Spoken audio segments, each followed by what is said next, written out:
Hello, in this video I'm gonna tell you where is the microphone on MacBook Air 2025.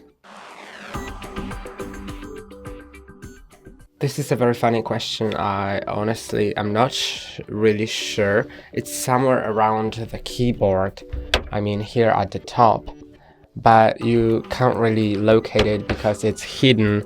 So when you open it fully, maybe you can see something. I don't know if I can show you that.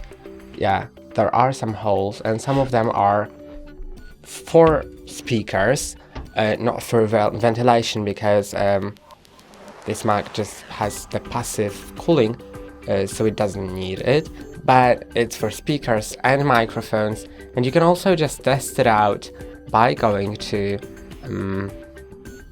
like the voice memos app, then start recording.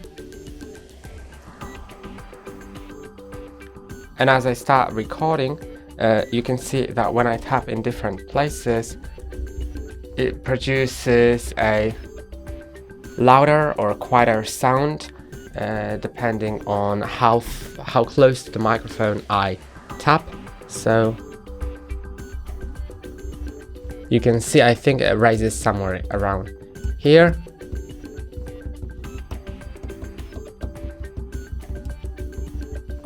Yeah, it's somewhere around like above the F7 or F8 key on the keyboard.